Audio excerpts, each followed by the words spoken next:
So I'm going to call to order the August 7th, 2025 City of Conway Planning Commission meeting. I'm going to ask that all the commissioners make sure that their microphones are on. And our first order is the approval of the minutes from the July 10th, 2025 meeting. So moved. All right, I have a first. Second. I have a first and a second. All those in favor? Aye. Ready. So we're going to move into the public input portion of the meeting. This is an opportunity for anyone in the public to speak about any matter. If you guys would do me a favor, how many of you are here for the Culture Road rezoning? If you could just raise your hand for me. Okay. All right. So we will have an opportunity when that specific item comes up to speak, for the public to speak on that particular item. So you can speak now in general public input, or you can wait and speak when that specific item comes up. So I'm going to open it up for public input, and this is the general public input. If anybody would like to say anything.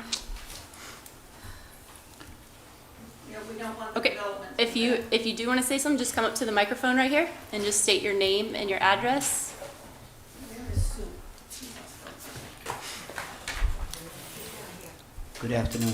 My name is John. I live in Midtown. I live in the Midtown Village Development. Okay, what's your last name, sir? Powell, P as Okay. in polite, O-W-E-L-L. Okay, thank you. Now, in regard to all this new work that's being looked on to better the community in Conway, in the way that the thing is structured right now, you've got many new developments being built just off of Culture Road. They're not even finished. We can't move where we are now, getting out of there, okay? Who's gonna pay for the water? Who's gonna pay for the electric? How is it gonna be approved by all the fire? How does a man come down the street and respond to a fire in these places? You haven't even finished all the building on Medlin Parkway, or have you finished the building on Oak Street, or have you finished the one on the other street? You haven't finished any of the projects, yet you're building more. The man comes on the back of my yard there and was testing the water in the land about 6 months ago. He came by in a machine. I thought he was in my back door. I don't think that's funny. I don't like the idea. And the safety purposes, what about our kids? They have nowhere to play. You're gonna have you're gonna open up a big place for more businesses to run. What about the people? What about the people that are already here that don't want what's already going on? It's like we're speaking, it's going in one ear and not the other ear. We're not being heard. We're paying the taxes. I'm not happy about that at all. I'm ready to move. Maybe that's what everybody wants, to just move, just like when they built more places in Midtown Village. The guy came in, he built more units, not 1 bedroom, not 2 bedroom, 3 bedroom. 3 bedrooms with more people, with more cars, with more kids, with more activity for the pool. There's no peace. There's a lot of people that are not happy with it, and I think I speak for a lot of people, along with myself. Have some common courtesy and listen to what the people have to say, not what the contractors are going to say. We're the ones that put a lot of these people in office in the communities to do the right thing for the people. Now, we understand maybe business economically, you might think of the aspect of that end of it, that it's going to work. But what about what the people want? What about what the people that are right on top of it? Thank you. Thank you. I have a question, but I'm loud enough where I don't have to go up there. I do, I well, have a handicap. You're gonna make me go up there? Jessica, can she use your microphone perhaps? Sure. Or, yeah. If you just state your name and your address. My name is Denise Slenderson. I live at 1221 Midtown Village. Is this already a done deal? So we don't answer questions. This is for public input, and no, it's not done. That would be public input. Is it a done deal? We're not answering We questions. don't answer questions in this Oh, portion, but Wow. this is a portion of Wow. This is a portion of the annexation and rezoning, so no, it's not a done deal. Oh, that's not what I heard. I don't Well, know. how many signatures do we Okay, have to go? listen, we're gonna have a civilized meeting. Okay. If you guys wanna speak, you can come up to the microphone, you can state your name and address, and I'll give you about 3 minutes to speak. But we're not gonna have the public shouting. I didn't shout. I didn't say you did, but I'm just saying, if you wanna say something, come up front, state your name and My name is address. Ellen Powell, and I live at 2912 Mercer Drive. And I think it's outrageous. I mean, you have a flood zone, and you're gonna take down all the trees? Who does that? Mm-hmm. Excuse me. I mean, I think it's really, really dumb. Thank you. Thank you. Yes, ma'am, you can.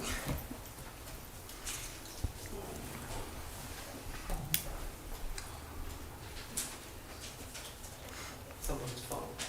Oh, just- It's media. Oh. Sue Taylor at 1049 McCall. I'm the president of the MTV Midtown Village Association. We have some very big concerns about it. Number one, there is a road that goes straight through the middle of our properties that's dead-ended right before you get to that property. I'm gonna ask you guys to consider not allowing them to punch that through. The road is very narrow. In fact, in most places, you can only get one car going each way with no room on the sides. You're on the sidewalk. Number two, if this is going to go through, I understand that there's a lot of development going on. I'd like for you guys to pay special attention to the flood zone that's back there. I believe there's some wetlands preserve land back there that's supposed to be preserved. You come in and you change the environment of that structure, it's going to affect us. So what I'd like to see you guys do, because I know it's probably going forward that way, is to have a bumper between our properties and that property. We own a rather large pond, which is functioning properly for our needs. But if we get the water flow from them, or from that side, when they clear cut that land, it's gonna put all 4 of our ponds in a precarious situation. It's also gonna cause flooding on the development right behind us, which they've been building for 3 years and it's still incomplete. It's in a flood zone. They're not able to sell. They're leasing those properties. Okay? Mr. Horton has a development right at the end of Midland and Oaks that isn't completed yet. There's a lot of flooding going on there, especially the last real torrential rain we got. And we've got, those roads are still covered with sand. That sand is breaking down the asphalt. So that's on a personal level for our development. Also along with that is, where are all the rodents, animal life? There's badgers and deer and coyotes and all kinds of things back there. You clear cut that and develop, they're gonna come to us. And we're already seeing that from the other areas that were clear cut. Now let's go to overall Conway. Conway's infrastructure cannot support what's happening. If you want to go to Carolina Forest, it should be about a 15-minute trip. It's going to take you 35 to 55 minutes because you can't even get out on the roadway. Now, there is no stop sign entering off of Oaks to Medlin. There's already been, since Mr. Horton's development is going in, there's already been, that I know of, 4 automobile accidents there. Crashed, rollover, destroyed, people's lives are in danger. We removed that area that's looking to be annexed, which I was told it already was a done deal, but there's no plat map. But what I'm gonna ask is that a bumper be left between them and us, so that there is some forest left, so that there is no the development issue between the two of us. If they build a pond too close to our ponds, it's gonna feed into ours over Wallace. And ma'am, respectfully, I'm gonna have to ask you to wrap it up a little bit, because we're gonna give everybody about 3 minutes. Absolutely. But I'd like you guys to consider, and if you need more input, I am available. So, please consider. Thank you. Thank you. And I just wanted to clarify really quick, I made a statement earlier that we're not gonna answer questions. This is the general public input portion of the meeting. Again, we will have another public input portion, and the board will discuss with the applicant, with staff. You guys will have a chance to ask questions that perhaps the applicant staff could answer at that time. So this is just general. I just wanted to clarify that. Yes, ma'am, if you wanna. So I just want to feed off what Sue said a little bit. Just want to say your name and address, sorry. I live at 3100 Mercer Drive. I am right on the back of their property, so they have already come, put up tape to survey. It's right there in my backyard. I have deer, I have birds, I have bunny rabbits. If they build back there, that's not going to be there anymore. I also moved there and bought that particular unit because it was against the woods. It was quiet. I could sit out there, listen to the birds. If they build, I will not be able to do that anymore. I also want to know, and it's not a question, it's more of a statement, what would it take to have this zoned conservation preservation? Because there is wetlands back there. There is an ecosystem back there. You have allowed someone to build on every single side of Midtown. This is our only side left that we have forest, wildlife, ecosystem preserved. Cannot take that away from us. Not only will it do damage to the animals, the flooding, the ponds, but it will also affect our quiet, our nice Midtown, which is affected on every other side. Please don't let this happen. Thank you.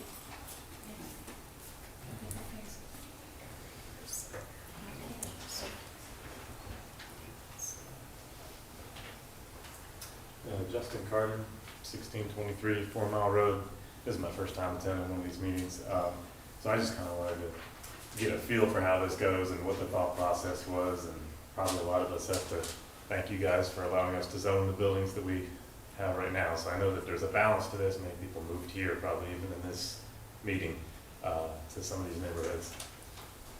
So I guess my question that I hope that maybe later we will end up addressing is just kind of philosophically how we arrive at each new stage, because I think that if you guys can sell us a little bit about the impacts that are assessed, whether it's to infrastructure or water or electric, like people have made, nature, environmental. I know you guys have to do all of that. So if you can market that a little bit better so we can understand that, hey, we are taking into account all of these things.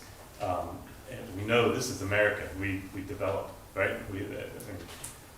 That's what we're going to do. Capitalism is going to require us to grow. So for those of us that are feeling our chests tighten as it gets more and more dense and resources seem questionable, if we can know more about the rationale of how we get to this, because from this side it feels very much just like a financial gain with short-term gains, but not really, like, do we have a big picture plan? It's okay, guys, we have thought through this, this, and this. We have plans for the roads, we have plans for the intersections and the environment and all this stuff. I think that would help, because I feel like everyone else, like, I don't get to just say, you stop building, because I've got my spot. But I do kind of want to know that we're doing it methodically and with consideration for all the big stuff that affects us all. That's my thought. Thank you.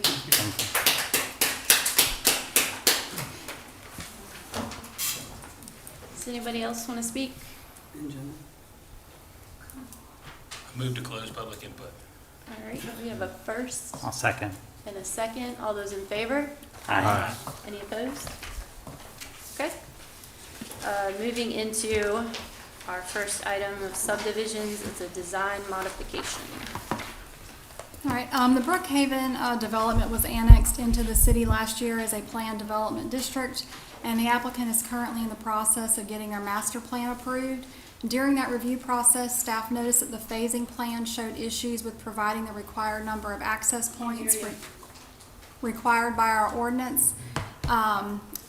30 or more lots must have 2 points of access. Phases 1 and 2 will have a total of 162 lots that would otherwise have a single point of access.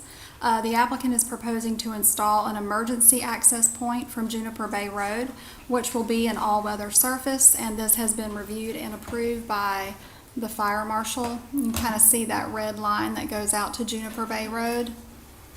That's where their all-weather surface will be to access those phases 1 and 2 lots. In addition to phases 1 and 2, phase 3, which will be accessed from Juniper Bay Road, will have 78 lots using a single access until phase 4 is constructed. Phase 14, which will have its primary access from Dunn Shortcut Road, proposes to have 77 lots utilizing a single access point until construction of phase 15 is complete, which would provide the secondary access via a connection with the St. John's Ridge subdivision, as all streets within subdivisions are public roads owned and maintained by the city of Conway. In addition to the design modifications being requested, the applicant is seeking approval of the street names that were provided in the packet, and I do believe the applicant is present if you have any questions for him. All right, does the board have any initial thoughts or questions for Ms. Hutz? I have a question. Are they going to continue with the secondary access that's supposed to go further down Juniper Bay, or are they eliminating that access altogether? They're not eliminating any access points. So what they're doing is these are the phases that they're starting with. If you look at the overall plan, the colored areas, phases 1 and 2, which will come off 378, and then you have phase 3, which will come off of Juniper Bay Road, and then phase 14, which comes off of Dunn Shortcut Road. Those are where they're starting.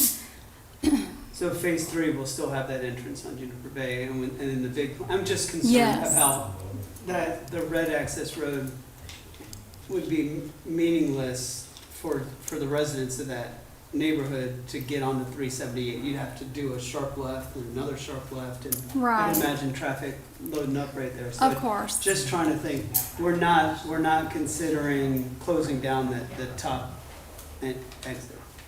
No, phase 3 will still have to install the access from Juniper Bay Road. The only thing that the emergency access is for phases 1 and 2, because the Spine Road completion would not be done at that time, so they are being required to install that emergency or all-weather surface out to Juniper Bay for phases 1 and 2. All right, is the applicant present?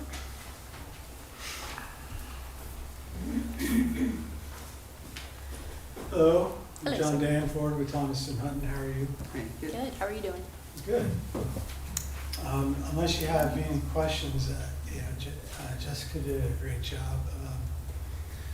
We're basically adding an additional access for emergency purposes. To give you an idea of future, this ubiquitous future, what's this future? Well, we have phases 1, 2, 3, and 4 designed and ready to submit. In fact, we tried to submit 1 and 2, but we couldn't submit those for review until we get this problem sorted. But we have all 4 phases, creating that connection from 378 out to Juniper Bay. We have them designed. We're ready to go to construction as soon as we have approval. So this is absolutely a very temporary situation. And this emergency access road adds to the access that was already approved. So that's what we have for you. Okay. I know you have a question. I have questions. So emergency access would be only access for emergency vehicles and not normal traffic? Well, I would imagine if there's an emergency that would require it to get open to full traffic, you know, it's a road that's built to base standards, so, yeah, absolutely, it can be open to traffic. But it's not meant for day-to-day travel or convenience. It is absolutely an emergency access. I'm concerned about that. We heard a lot of feedback for some residents who live on that side, and they're concerned about traffic. And they, you know, we've gone through a planning process with them, and it's been communicated to them that there would not be a road at this place. And now we're gonna say, we're gonna put a road here. And I know we're saying access, but you know how things are received, right? So, I would prefer not to have the road. right, so why not build the road? You got from section, you've got Plan 2 to Plan 3. Why not just build the road and then you have your secondary access? And I'm just asking the question. I would back you up too, because I remember when this came through, and that was my big thing, is I remember saying, that's gonna be a 4-lane spine road, correct? Like 2 lanes in either way? Just to the main entrance off. Okay, 370. but I remember saying, can we do the full spine road, even if it's just 1 lane either way, because traffic right there at that intersection is so horrible. And that was something that we were talking about, you know, would be not just a courtesy to the residents who lived in there, but, you know, Sure. to help circulation. If you could pull up, is there any way for you to pull up? I'm gonna look in there, that was about all we could get, because it wasn't a, That's fine. yeah. So this is the current iteration of the master plan. Basically what you're seeing, what was on the screen before, this is the latest version of that master plan. Can you go forward one?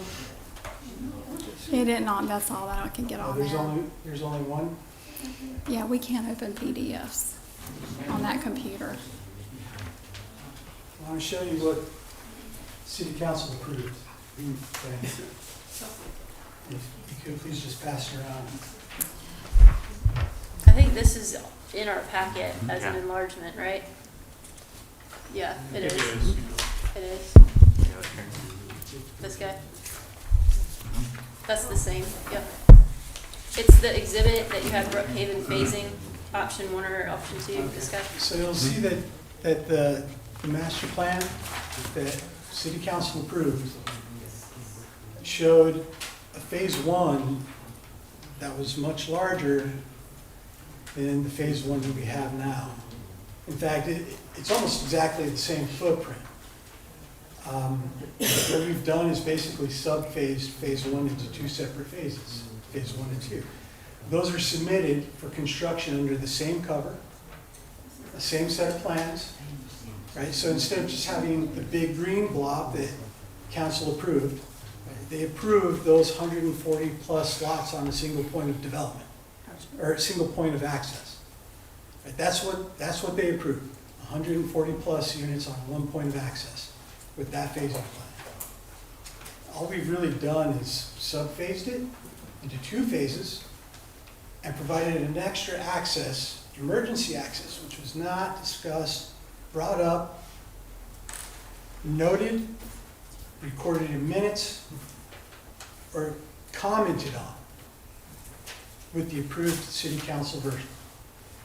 All right, so had there been a requirement to put in the emergency access, we would have put it on the plan at that time. But again, no one really said anything about a larger phase, more houses, more residents on a single point of access. So to When your, it went through city council approval. So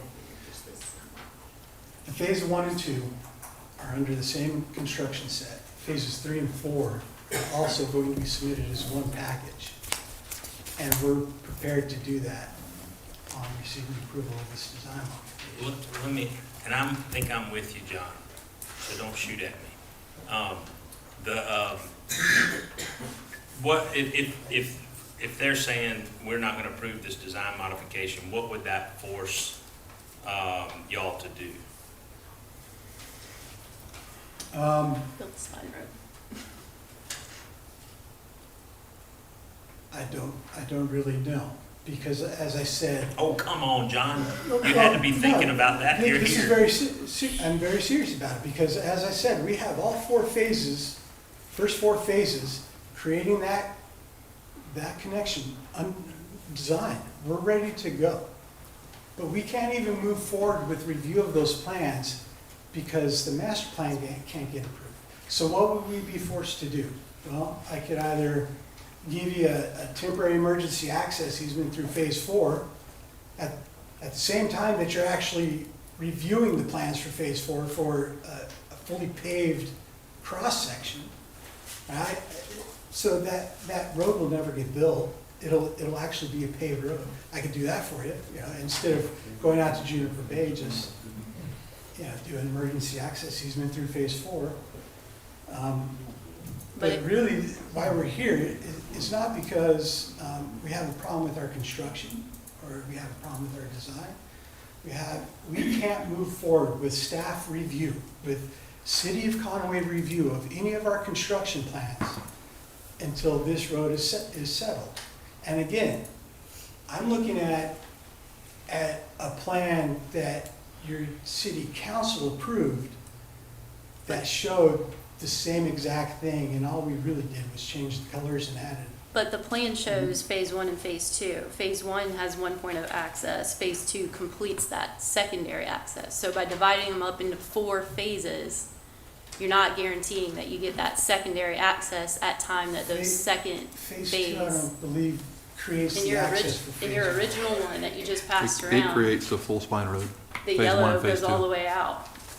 Phase 1 right? goes all the way out to Phase 2 goes. Juniper Bay. Phase 1, phase 2, phase 2 Phase 2 comes goes all to the way Juniper out. Bay. So you So had what- to. The original Yeah, one did. so it So this made is that your full front, spine this road. is your Those spine first road. 2 That phases is shown on correct. that are now 4 phases. Right, but with by still 2 dividing them into sets of 4, plans. I know, but by dividing them into 4, you don't guarantee that that spine road's done by the time that those 3rd and 4th phases come online, because you've divided them. But you said they're under the same cover, so why were they divided? I guess would be another Construction question. phasing. In order to get your inspections So- and the proof roll on your roads and the as-bills done without, if you're behind on a specific section of road, you're going to tie up the entirety of the road and the entirety of that phase. That's kind of why we wanted the spine road first, so you have that access for the whole thing, because that intersection is so congested. Because, and this is just me, I mean, the board can disagree too, but like that temporary access is too close to that already congested problem We intersection, don't have a in my problem- opinion. We don't have I a know. problem moving it at all. And Well, if you but where wanna would you move guarantee it that- to? And if you And- want to guarantee that a minimum base road is going to be constructed with phases 1 and 2, we can do that. How would the city, I mean, I would like to see the spine road connected with phase 1 and 2. I remember that was one of my big things when this went through Yes. originally. And that's correct. That's when it was considered, that was why phases 1 and 2 were like they were, because those were actually gonna be submitted together at one time. So that was why there wasn't as much of a concern with the access, because those Right. phases would go from 378 to Juniper Bay. Right before the council meeting where it was going to get final reading, there was a revised version that was submitted. And after it was approved, it took a while for us to get all the documents, and I would not let that be recorded as part of the plan development documents, because it did not match what council had actually seen during first reading, along with some design modifications that had been added.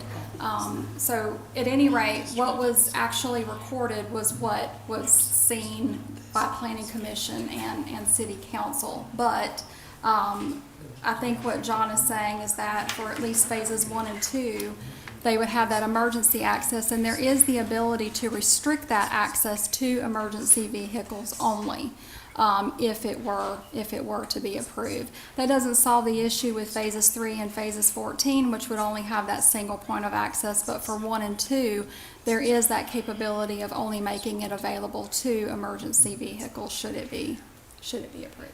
So if the city is, okay, so if 1 and 2 is under the same cover, but phased, and 3 and 4 are under the same cover but phased. How does the city look at that as permitting? Like, would you have to, I mean, could they get phase 3 before they start on phase 4? Or since it's under the same cover, would they have to do the whole thing, thus making this a moot point?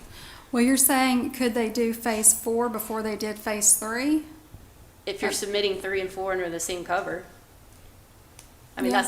how does the city It permit? would really be up to the person who's submitting the construction plans. I mean, there's no rule that says you have to submit one phase versus another. I mean, they could start at phase 14 if they wanted to before they did phases 1 and 2. There's no like order that they have to submit. But they would submit under separate covers though, right? Yeah, they could. So he's saying that they're submitting both phases under the same cover. And Is they that- can, yeah, they can do that. So you're saying like just submit construction plans for the- 2 phases? Because wouldn't that solve your problem? Because then we'd be going back to what the original, it would be essentially a phase 1 and a phase 2. Right, but I think what the issue would be is that even if they did that, if phase 3 is still built first, they'd have to build all of the road for phase 3 to access phase 4. And chances are all of the lots in phase 3 would be built first, meaning that it would still not meet that minimum access standard unless phase 4, which contains the spine road to complete between phases 1 and 2 and phase 3, would have to be done first. And I think what they're wanting to do is start at the roads and move back. I know what they're wanting to do, but if you submit it under a set on the same cover, so it's one plan set, essentially, even though it's 2 phases, would the city not require all of the infrastructure to be put in before, like, the buildings could be built? You know, like, Short, yes, yes. Short of there being design modifications, letters of credit for any remaining infrastructure, which is required. So when you have a development and plans, you get your plans approved. You might not have necessarily anything done by the time you want your final plat approved. You can have some infrastructure in, you can have none in. I mean, there's no law that says you have to have it before you're ready to get your final plat approved. But most of the time, developers, once they get their civil plans approved, they go ahead and start that, horizontal construction. They put all of their infrastructure in, and then anything remaining, they'll go and get a letter of credit. It has to be guaranteed at 125%. It has to be certified by an engineer. And then the city gets that letter of credit and holds on to it. It's good for 12 months. And then after the end of 12 months, we have to ensure that those improvements have been installed. And if not, the letter of credit can be extended. With development agreements, there's also, and I do not know this particular one by heart, but there are other standards with development agreements that would have to be done too at certain stages. So there's triggers for when certain requirements have to be done. And this one, having a development agreement, would be subject to those triggers as well. Our goal is to build a community, not half build a community. Well, then why divide it into phase 3 and 4? Because of the inspections and the dedication process. You can move faster. You can bring portions of infrastructure online faster if it's a smaller footprint. And so, phase 1 gets inspected, approved, and dedicated, right? Faster if it's a smaller footprint. And then phase 2 is right after that, and then phase 3 and phase 4. Right, so that's really what happened here. We took these larger phases and we broke them out into smaller phases for inspection and approval and dedication purposes. But you wouldn't have And needed, that's why they're being submitted under the same cover, 1 and 2 and 3 and 4. they would not need the design modification though if they had kept it as a whole phase? Because they would have had their points of access.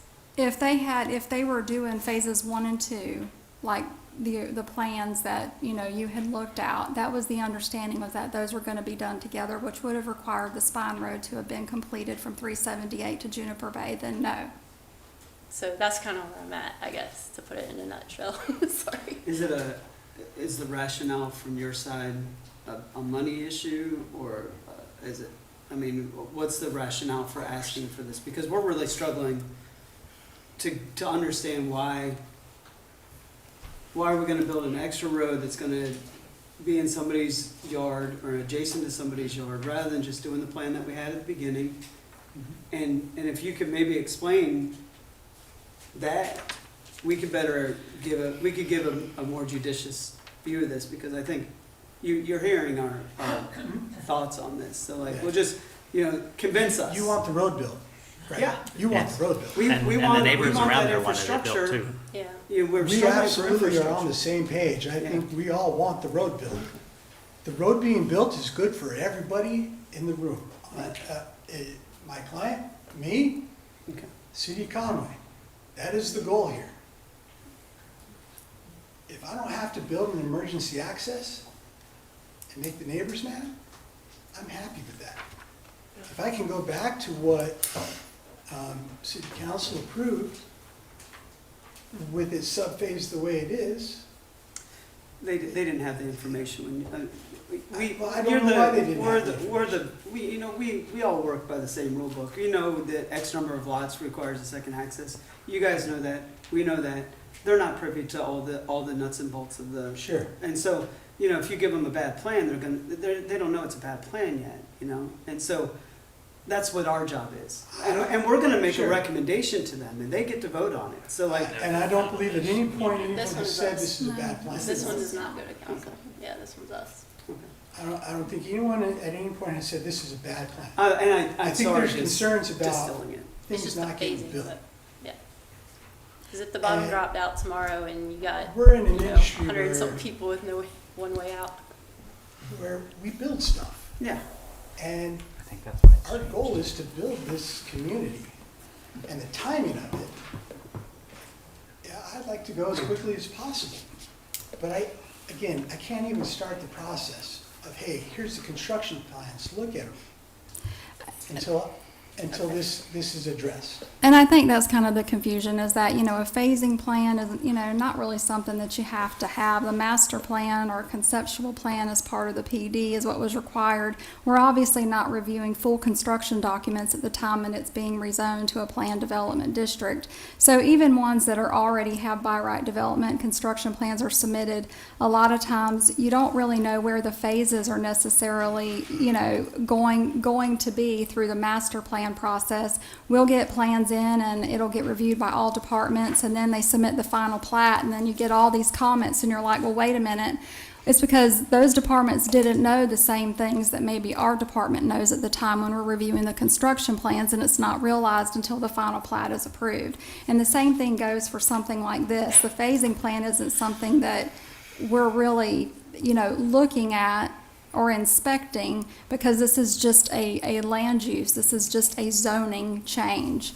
And that's why that was not made part of the final documents. But there was discussion about phases 1 and 2. Phase 2 would be at Juniper Bay, phase 1, 378, and it was like, it followed that spine road. And it was because at that time it was staff's understanding that those were going to be submitted together. Okay, all right. Does anybody have any more questions for the applicant? Okay, thank you, sir. Thank you.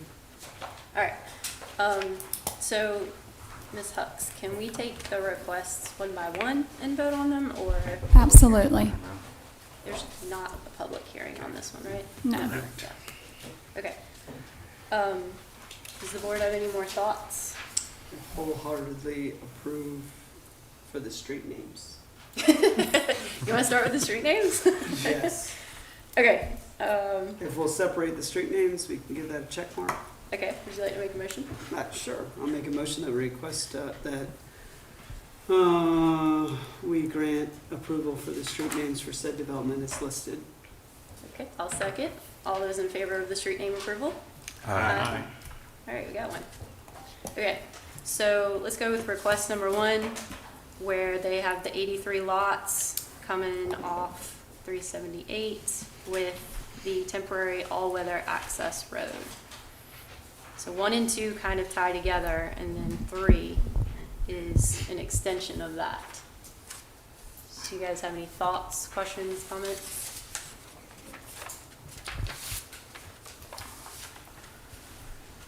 Now, just to clarify, that we'll have the access off 378. The access, okay, is off Juniper Bay is the Yeah, all-weather, sorry. yes. Did I say that wrong? Sorry. My bad. Okay. So, again, if we request 1 and 2, if we kind of put those together and we deny those, then they're still okay to build it. They just have to have another access or build the whole spine road? That's correct. They have to have that, so they have to provide a secondary access. Okay. Would we be stopping them 100% from building phase 1 if we say we deny request? They'd only be able to build 30 lots. Okay. Could we not go back to the original plan? No. You can't make them, yeah. Okay. Yeah, there's nothing that says they have to do certain parts first. Okay, so let's talk about request number 1 then. So how does the board feel about the all-weather access road? I mean, we could restrict it to emergency access only, like with Ms. Huck said, and that would allow them to get those 83 lots going. And that is preferred by the fire department. Okay. I will make a motion on request number 1 that we approve the request for 1 point of access in the all-weather emergency access onto Juniper Bay. Second. All right, I got a first and a second. All those in favor for request number 1? Aye. Aye. Any opposed? All right, so we have 2 in opposition. All right, so that one passes 4-2. Okay, so request number 2, so phase 2 will create additional 79 lots. So that would give us, what was my math? 162. 162, thanks. Oh, because it's already in there, duh. 162 lots with just that single access. So Did you add phases 3 and 14 together? not yet. Okay. I'm just on request number 2, sorry. Oh, okay. Gotcha. I'm biting it off Sorry. bit by bit. All right, so request number 2, I'll make a motion that we deny the creating the additional 79 lots without providing another entrance. I'll second that. All right, we have a first and a second. All those in favor of denying request number 2? Aye. Aye. Any opposed? I'm opposed. Okay, so that one passes 5-1, one opposition. All right, request number 3. So this is the one, proposes only 1 point of access on Juniper Road to the 78 lots requested therein.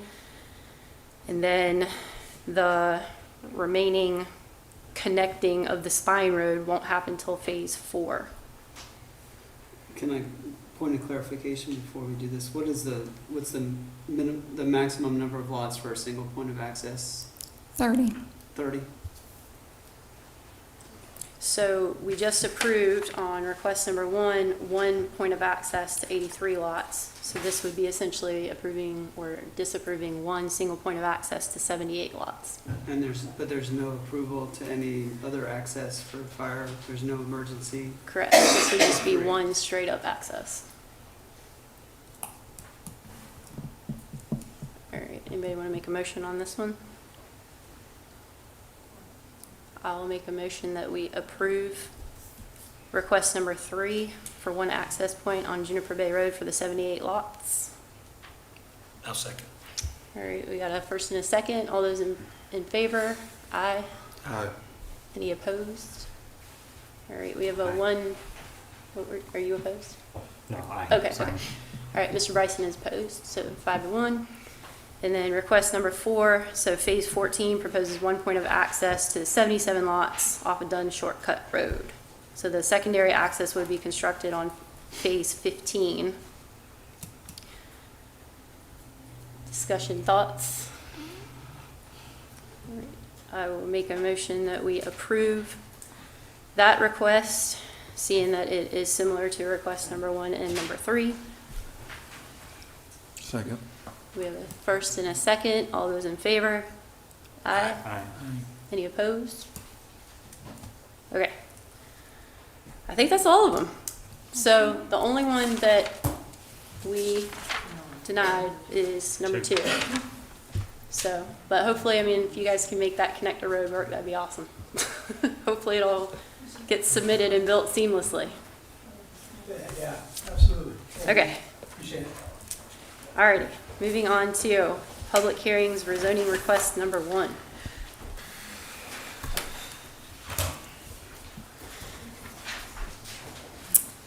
Yep, give me just a second, sorry.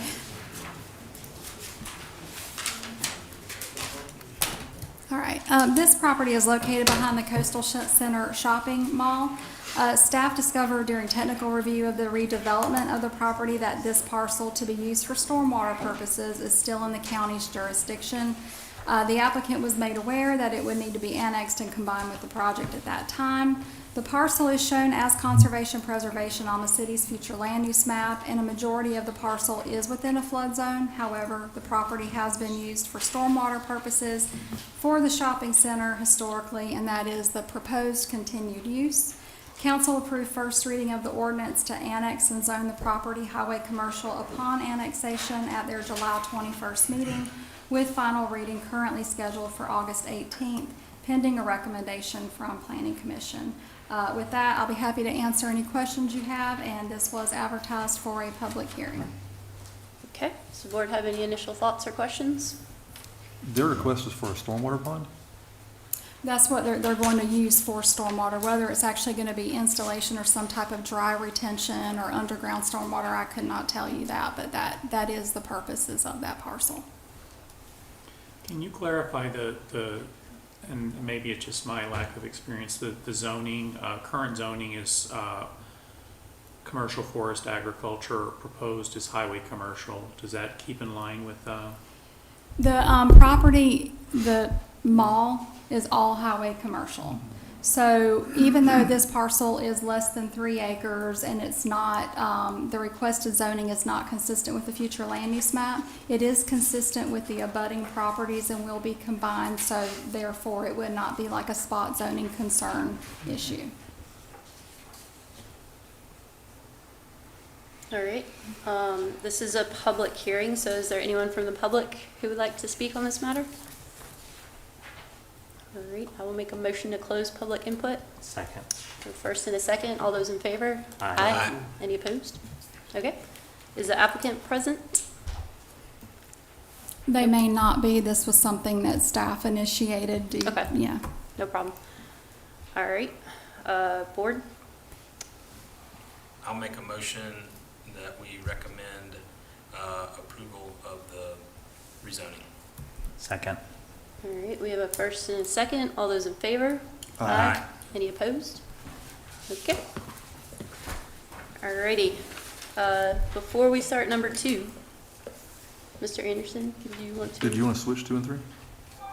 No, but did you want to Yeah. recuse? I will recuse myself from 2 and 4. Okay. All right. So rezoning request number 2. These parcels are located in the Conway Medical Center campus, and they're only remaining properties that are not within the city limits within this hospital's campus. Conway Medical Center is zoned institutional, and the requested zoning of the subject properties is also institutional, which is consistent with the city's future land use map. The applicants are going to be submitting plans for additional parking at the Conway Medical Center campus, and as such, they will need to annex these remaining parcels in the city. City Council approved first reading of the annexation and zoning of institutional upon annexation for the subject properties at their July 21st meeting, and final reading is scheduled to occur at the August 18th council meeting, pending a recommendation from Planning Commission. The applicant, I believe, is present. If you have questions, I'm happy to answer any questions you have, and this was also advertised for a public hearing. Alrighty. Does the board have any thoughts, questions? Just random question, why are we not also considering annexation on these? It just says rezoning in all of them. Don't we usually consider annexation and rezoning? I was actually going to speak about that at at staff input. But we are going to be doing things a little bit differently. We're going to be breaking them up into 2 separate processes. This one is one of the ones that was done under the old way, for lack of better terms. But we did form them on the agenda as being consideration of the zoning. Okay, so we're not having to fool with annexation. tonight No. on any of these, okay? Okay. Good question. I didn't even notice that. Alrighty. So this is a public hearing. Is there anyone from the public who'd like to speak on this matter? Alrighty, I'll make a motion to close public input. Second. All those in favor? Aye. Alrighty. Is the applicant present? Good afternoon, James Baldwin, Development Resource Group. So Ms. Hucks explained it well. This was a staff recommendation. Once we add additional parking to the campus, they just wanted to see, I guess, all the campus cleaned up per se, so we can rezone and annex these properties into the same zoning and same institutional zoning as the rest of the campus. Okay. Y'all have any questions for the applicant? Okay, thank you. Alright, seems pretty easy. I will make a motion that we approve the rezoning request as presented. Second. All right, we have a first and a second. All those in favor? Aye. Any opposed? Okay. Do we want to holler at them?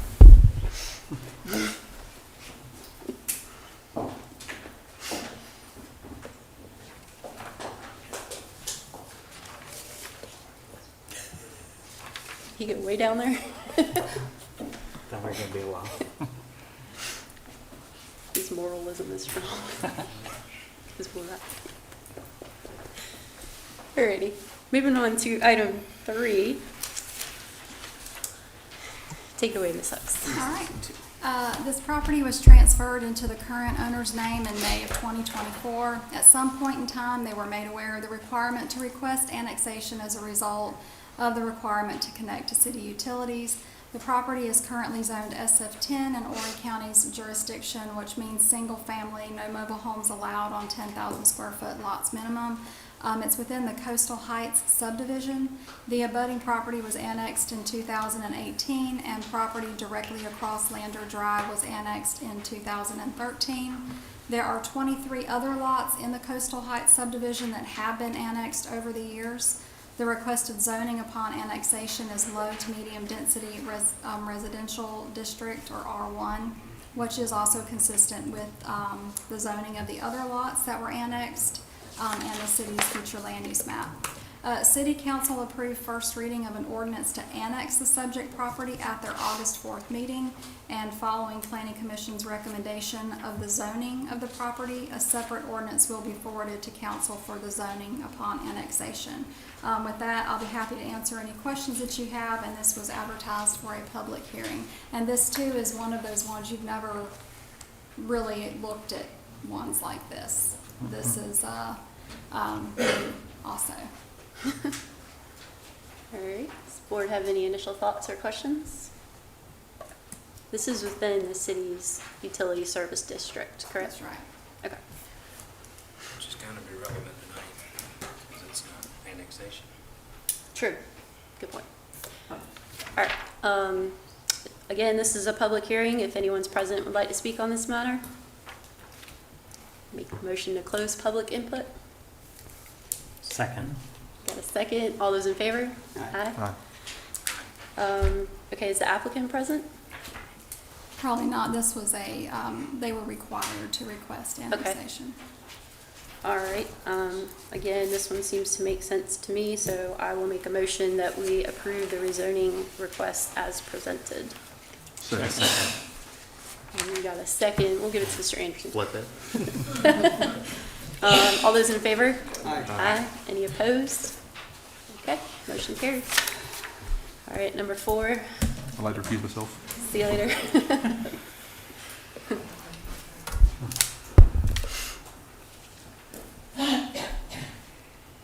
Oh, go ahead, sorry. No, you're fine. All right, so with this one, I'm gonna provide standard background information and then highlight some other information for the record as well as for the public's benefit. Okay. So just bear with me. The applicants are requesting to annex the subject property into the city for residential development, and they're seeking approval of the R2 zoning district, which is medium density residential, upon annexation. The property is within the city's utility service area. So they would be required to request annexation for connection to city utilities. The property is currently zoned commercial forest agriculture in the county's jurisdiction. The city's future land use map has 3 different land use designations on the subject property. Neighborhood commercial along the frontage of Culture Road, conservation preservation for the large portion within a flood zone, and high-density residential equivalent to the R3 district on the portions abutting the Midtown Village subdivision and the Conway Christian School. Culture Road contains a mix of residential and commercial uses, with the majority being residential in nature. Most of the properties that have been annexed along Culture Road are on the same side of as the subject property, with the exception of the Ivy Glen subdivision, which is closer to Highway 701 North, and some properties closer to Highway 501. White Oak Estates, Tiger Grand, Rivertown Road North, and the Kingston Bay subdivision are all within the city limits, and with the exception of Tiger Grand, are zoned medium density residential or R2. City Council approved first reading of the ordinance to annex the subject property at their August 4th meeting. There was discussion during council regarding whether the applicants would consider a planned development district or rezoning the frontage along Culture Road to a commercial district, which is consistent with the city's future land use map, and if there would be affordable housing provided. What makes this property a little bit different are the environmentally sensitive areas running through the middle of the property. A large swath of property in the AE flood zone runs through the middle of the parcel. And as some of you may recall, after the devastation caused by Hurricane Florence, the governor signed into law the requirement for local governments to include a new resiliency element into their comprehensive plans. City Council adopted the resiliency element in 2023. The purpose of that being to inventory existing resiliency conditions, policies, programs, and projects present or under construction that affect the ability of a community to resist, absorb, accommodate, and recover from the effects of a hazard in a timely and holistic manner. This includes preservation and restoration of the community's basic structures and functions. It also includes recommendations for future policies and projects that increase Conway's resilience. Some of the goals identified in the resiliency element that was adopted by City Council is to facilitate the preservation of the floodplain and the conservation of environmentally sensitive areas, plan for and encourage development in safer areas, and to prioritize resilience in all city plans, policies, and regulations.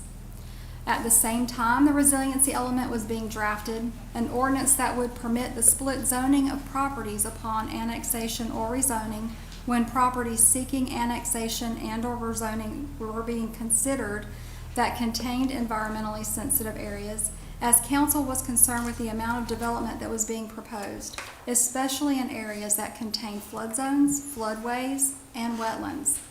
This ordinance would give Planning Commission the ability to recommend conservation preservation zoning on portions of properties containing these environmentally sensitive areas, or give council the ability to zone those portions conservation preservation upon annexation.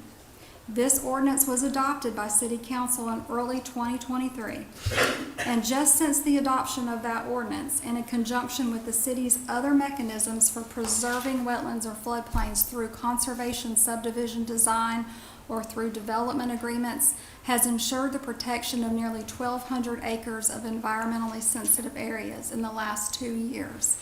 And this number doesn't include property that is rezoned solely to conservation preservation, or that the city has purchased for preservation efforts. This is solely by these properties seeking annexation or development in the city limits.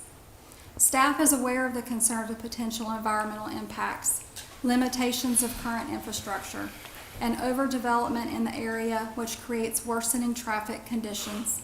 However, property owners have a constitutional right to request changes as to how their land is governed or used. Denying someone the ability or the opportunity to make a lawful request is a violation of due process and equal protection under the law. Requesting a change does not mean it has to be approved. Each request is reviewed carefully with public input taken into account, and after considering all of the factors, including Planning Commission and staff recommendations, City Council makes the decision whether to annex or rezone property based on what is best for the City of Conway. This particular property is within the city's utility service area. The applicant, at the point in which development is proposed, would have no choice but to request annexation. The requested zoning of R2 is less dense than the commercial and the high-density residential designation on the city's future land use map. The applicant has agreed to zone the areas containing the flood zone and floodway as conservation preservation, which guarantees protection of those areas in perpetuity. This contributes to the city's long-term sustainability and flood resilience goals, which benefit the whole community. The city has strict residential design standards, ensuring that new homes built in the development will be held to a higher standard than if developed in the county. The development will connect, where possible, to existing neighborhoods, which contributes to planned, compact growth rather than scattered sprawl. The current zoning of commercial forest agriculture in the county permits homes, site-built or manufactured homes, on half-acre lots, which could be built across the entire property, including the flood zone, and that is currently a development permitted by right under the current zoning. When it comes to development, we all live on land that was once undeveloped. The city or any government cannot say, you can't build anything on your property, as that would be a regulatory taking and is illegal. The city can regulate development, but we cannot eliminate it. This is where the importance of having zoning and land development standards in place that help to protect the floodplain, help to control density, require buffers, appropriate access, stormwater management, and other standards come into effect. City leaders, along with city staff, are actively refining the development process to get better outcomes through review and updating of the Unified Development Ordinance, and also by working with developers early in the development process and researching the best and newest practices across the state and country. Bottom line is growth is coming, and although we can't stop it, the city does remain focused on preserving the most vulnerable areas of the city, along with protecting property rights to work toward a resilient and sustainable future. With all of that said, we are not perfect. This request, when advertised, contained the wrong property pin in the advertisement. To be clear, there's nothing concrete about what information must be included in a public hearing notice. A street address, general location, a legal description, tax map or PIN number are all options when advertising a property. The important part is whether the advertisement was reasonably calculated to inform the public. But we also do not want to cause confusion amongst the public, and we certainly do not want the public to think that the city is intentionally trying to misinform them, because that certainly is not the case. So while I do recommend letting the public hearing proceed and letting the applicant speak, I also suggest deferring the request to the September 4th meeting before making your recommendations, and the applicant has been informed of this as well. Before I turn it over to the board, I do want to make sure the public is aware that Planning Commission members are volunteers. They are city residents, and they serve as an advisory board to City Council. They do not make final decisions with respect to requests to rezoning property. With that, I'll be happy to answer any questions that you have, and the applicant is also present. Thank you. That answered a lot of my questions, actually. Well, so are we gonna have a public hearing again on September 4th? It would be my recommendation that you do. So so we can't just defer the public hearing and have one public hearing? You absolutely can. You might not get a quorum in September if you, you just have to do it twice. I mean, my strong preference is not to have two public hearings. And so I'd much prefer to defer the whole shooting match. What if we had, what if we had 3 people come up and speak, since we've already heard from a lot of the public? We could keep it short and sweet, 3 people, and then have the full-blown next month? Maybe, Well, anyway. Oh, you just want to defer it without discussing? Is that what you mean? Well, I mean, I think the important thing that everybody needs to understand is that everybody in this crowd that's here to speak against wants no development on this parcel, and we can't do that. So we can't even provide the thing that you want. And so all we can do is try to make it as good as we can. That's all we can do. That's all the council can do. So that's my piece, but I don't want to do 2 public hearings. Is there any, maybe we should ask if there's anybody present here tonight who would not be able to attend this September 4th and would like to speak now, if they're not gonna be able to come back in September. I don't, has it been put, we also don't have it settled that we're deferring, because we can't defer until after we settle the public hearing, so like, that I'm just. not totally clear on why we have to defer. I mean, I know it's a recommendation, but I'm not sure I understand why. Yeah, sure. Again, there's nothing concrete in state law that says that an incorrect PIN number in an advertisement warrants nothing moving forward. However, this is a very contested, Yes, okay. and just to avoid any appearance of impropriety and not to muddy the waters, so to speak, staff feels it's in the city's best interest to That's very clear. Yeah, re-advertise. thank you. I get it now, so, okay.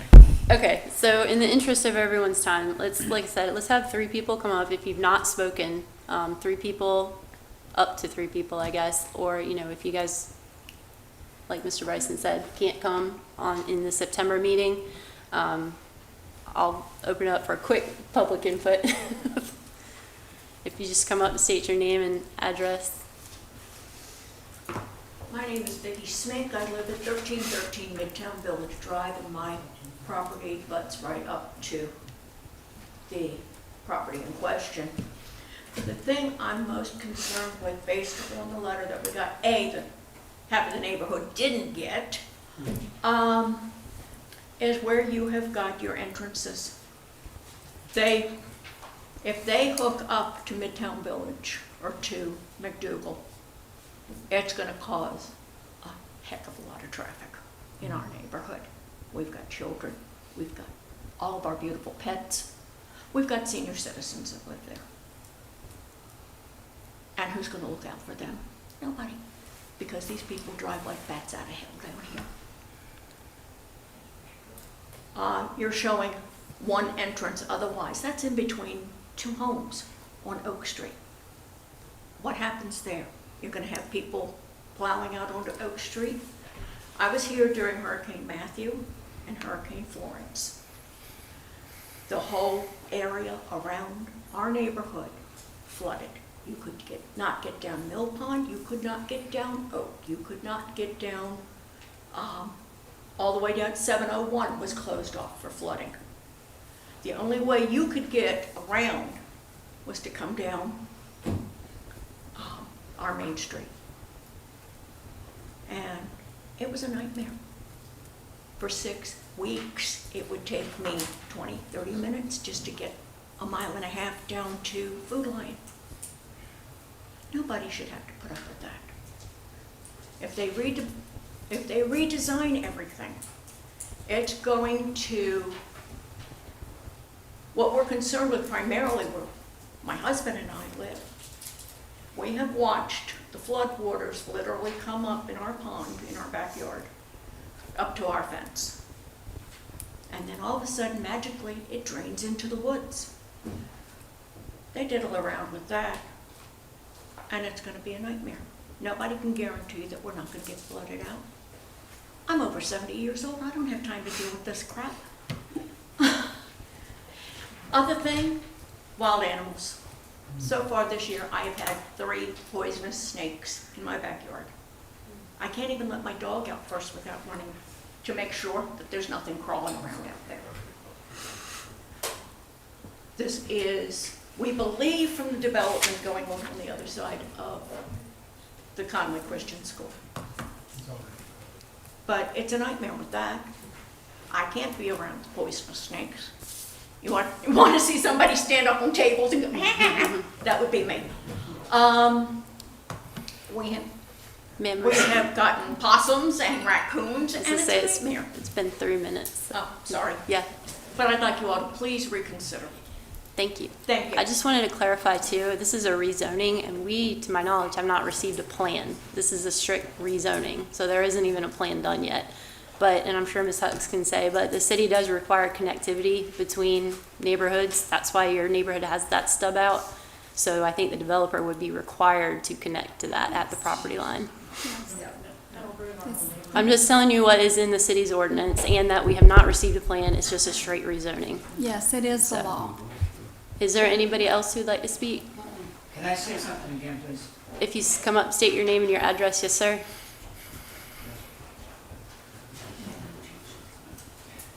John Powell again, speaking again from 2912 Mercer. If I have to have the ladder of the two, and you just said the magic phrase, you're gonna have to connect the roads coming out of our Midtown Village, I would ask that you build more commercial buildings and not residential buildings to cut down on a little bit of the traffic. I mean, I can't stress enough how many people are concerned about all the cars and the trucks. That's all. Okay, appreciate I it. would rather see it be commercialized than residential, but take the latter of the two. And, okay, that's it. Because I do want to provide some answers during this session. Traditionally, commercial uses have a higher traffic count than residential uses. It's what is used, I don't know, worldwide, but around the country by designers, civil engineers, traffic counts, ADT numbers. You can look that up. So, one more person. Ma'am, I know you've already spoken. Is there anyone who has not spoken that would like to say anything? Keep it conservation. Somebody get up and say, keep it conservation. Okay, so I will address your comment and I'll consider you the third person. What was your name again? Ellen Powell. Okay. And I spoke to keep it Yes. conservation. Yes, ma'am. When So- I moved here, I was told. You have to come up to the microphone if you're going to want to speak then. Thank you. Ellen Powell, Mercer Drive. When I moved here, I was told it was conservation, and I always felt it would stay that way. I mean, it's an absolute shock that now this is going to happen. I just beg that you don't rezone it to be commercial. Please keep it conservation. We have such an investment back there with the birds and the trees and all for health reasons. We just need all the trees. Thank you. So, I mean, is it a done deal, really? I mean, are we here wasting our time? ma'am, Do so we this really is the have a second, chance? Could we we've just had ask one, that question? we've had one city council meeting. This is planning commission. There will be one additional city council meeting and nothing has been finalized. This board has not even voted. So no, it is not a done deal. And to answer your question, I mean, this we don't is wanna a waste straight our time. rezoning. We don't want to waste your time. I understand. If we get a chance to get petitions, to get people to sign, we'll do whatever it takes. I understand, but. Just don't make us waste our time. If you've already made the decision, if you already want the money from contractors, you know, what's the use? Okay, but also, but to be clear, we're volunteers. We live in the city too. We live in some of these neighborhoods that are getting developed around. And not to put you on the spot, but Mr. Bryson was right next to the Brookhaven development. So we all understand the traffic, the flooding, the building. We get it. And we're here to try to make it as best as we can. We go by the future land use map, which the city has publicly available on their website.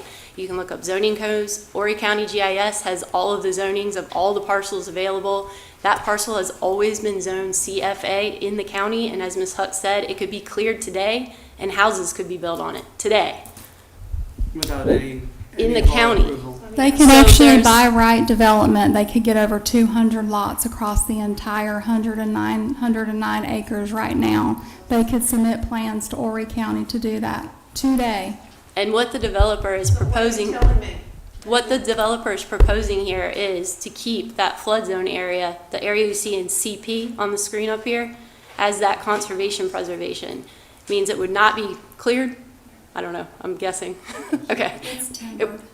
Okay, it would, okay. So it would not be built on.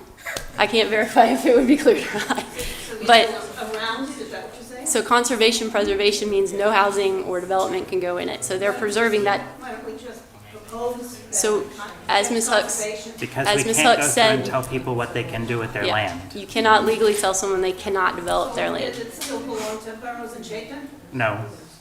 I It's a don't, developer now. We don't know He who owns sold it it. over to a developer. Yes. okay, I'm gonna make a motion to close public input. Second. All those in favor? Aye. Aye. Okay. Do we want to hear from the applicant? Please. Okay. Do we want to defer? Do you want to hear from the Do we want to hear applicant from the now? applicant and then defer, just so he has a chance to maybe answer some questions? Yeah, I mean, I had, not really a question to be answered tonight, but just something to be addressed at the next meeting.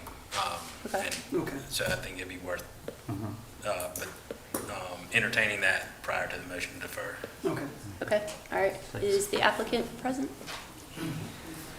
Hi. Hi, I'm Rob Wilfong with Development Resource Group, representing this tonight. We've talked about it a lot. I think everybody understands. It's a 109-acre piece. It has been historically a timber tract. It still is a timber tract. If you ride down the road and look at it, the trees are in rows. In 2016,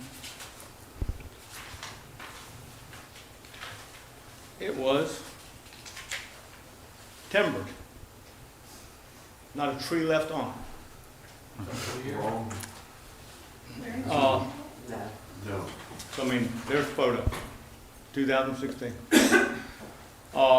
So as Jessica has pointed out, we are in the city of Conway's service area. And as part of moving forward with development, we are compelled to request annexation into the city of Conway. As part of the discussions, in looking at it and recognizing, as I've said, and some of you that know me have heard me say this, Conway has been successful to their own demise. Everybody wants to be here. I mean, it's very sought after. The staff has done a phenomenal job in what they've done down here and keeping that feeling, and it is good. And so as we're moving forward with this, it's, you know, we're not trying to tear that up. As Ms. Huck said, you know, right now, today, I can put 208 units on it. I can put vehicle and equipment repairs, boat services, outdoor storage, firearm training, multiple singular family, multiple homes, beer, wines production, tastings, retail sales, telecommunication towers, group homes, campers, recreational vehicles for temporary housing, animal farms, including horses and swines, livestock auction, medical clinics, assisted living, cemeteries, community and personal services, funeral homes, laundromat, trade shops, warehouses, bait tackle, you get the idea, including single-family residence and townhomes. By right, our density is 2 per acre. It's 109 acres, and there are 5 acres of wetlands. 109 minus 5, 104 times 2, 208. So that's what we can do today.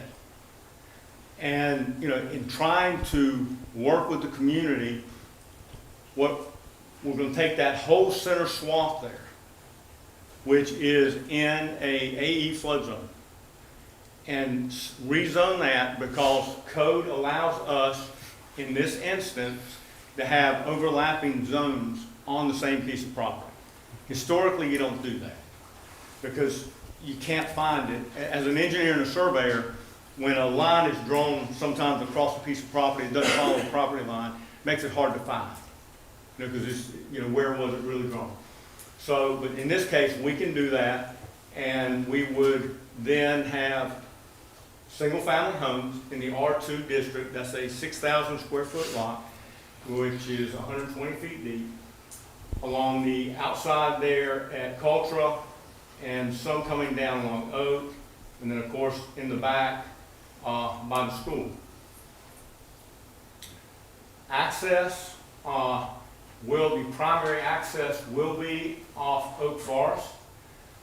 Little known fun fact, that is a public road right there by a survey. And so we are going to come in right there. We will have, and you witnessed tonight, I'm trying not to talk about it. You witnessed tonight that we have to have more than one access for 30 lots. So we will have more accesses. One access going into Midtown Village by public street, and we'll have 2 accesses off of Cultural Road.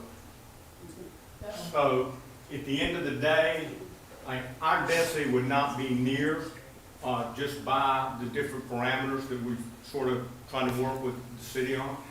Would not be nowhere near the 200 level. We're thinking, you know, it'd probably be a density of 1 to 2, you know, not even 2 units per acre. The last thing we looked at was like 1.5. So I think it's a good middle ground.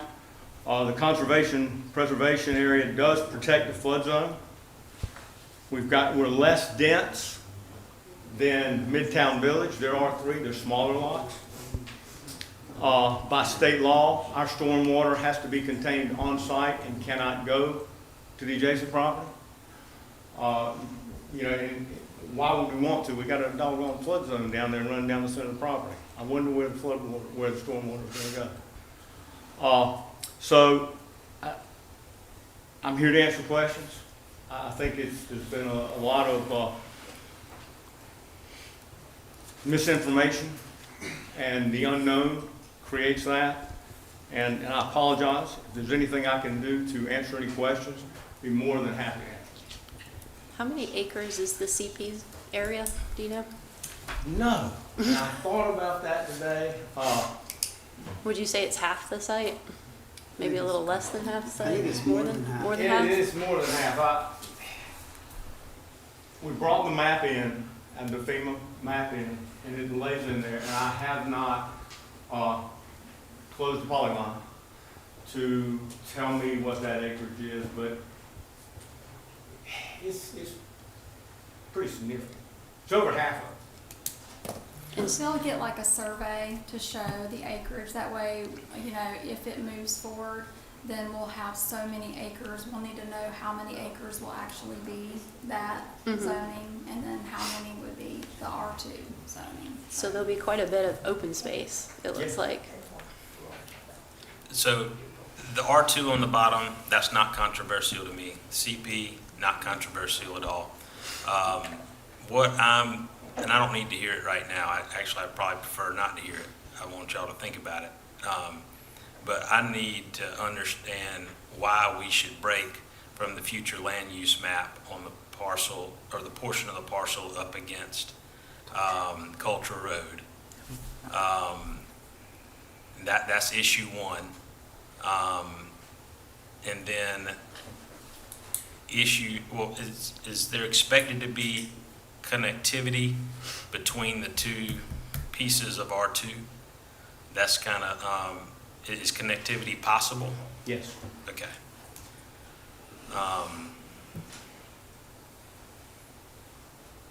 But I think, and I believe it was Mr. Goldfinch that raised this at the last council meeting that I watched online afterwards, and I tend to agree. I definitely agree that it would be nice to provide some internal commercial activity to keep vehicles off the main roads. It seems like that's a good planning practice. I wonder if there's other neighborhood commercial in this area. This parcel is unique because of the way it's chopped in half. Anyway, I'm open to the idea that this doesn't need to be neighborhood commercial, but I'd like to hear more about that in September. Agreed. I think that would be a unique option. I think it'd be important to speak next time about the buffer requirements between neighborhoods, if there's a buffer needed between the R2 and the Midtown. Just to be ready for that sort of conversation. What are I know that there are, but not everybody in the room understands the buffer requirements that are required between adjacent neighborhoods.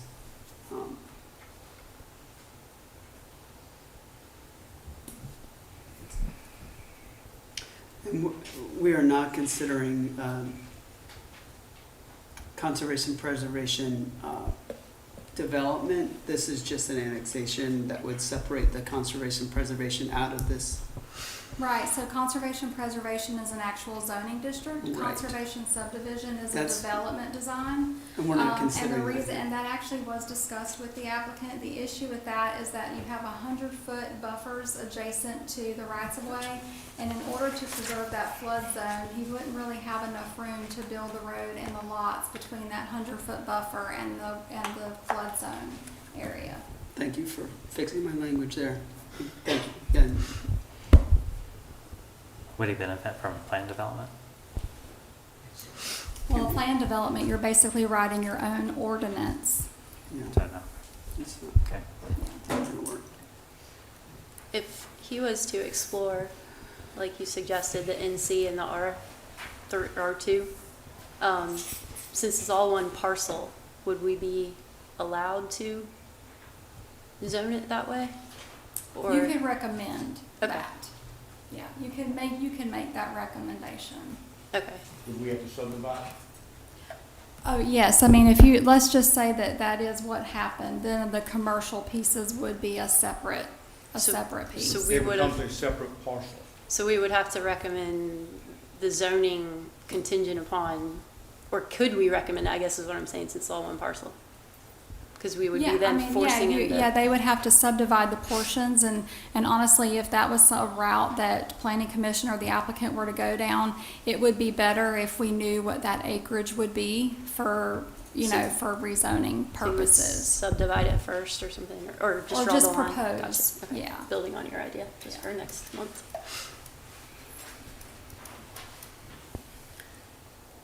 Anybody else have any other questions, thoughts? Okay. I'll Thank you. make a motion to defer this one until the September meeting. Second.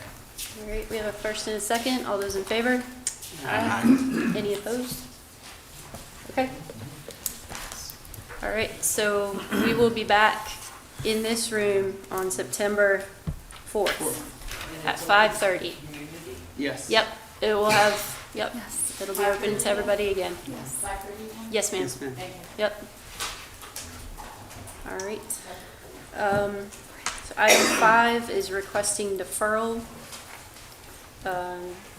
Is that just automatically deferred, or do we have to vote on that? No, yeah, please vote on it, yes. And the reason Okay. is because we have a pending text amendment that would likely solve the issue. Okay. I move to defer. All right, I'll second. Aye. All those in favor? We Oh, I'm gotta sorry. I'm give, sorry. We gotta wait for Thomas Mr. back. Anderson to come back. I think we're, While we're grabbing him, if anybody doesn't want to stay the remainder of the meeting, feel free to leave. And thank you guys for all coming out. Volunteers, how do you volunteer to get on the planning commission? You can contact staff, planning staff. Their number is on their website. And guys, we would appreciate it because sound kind of travels. If you guys congregate, if you could just not stand like right there because it gets really loud in here. Hi. Okay.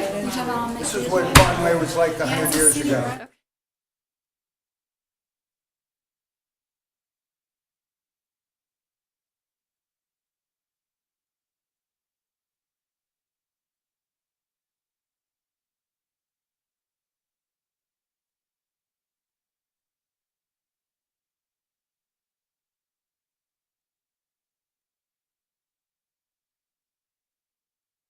Appreciate that. We do have to continue, I'm sorry. We are still live streaming and all of the things. Or y'all can sit Sorry, quietly and guys. watch.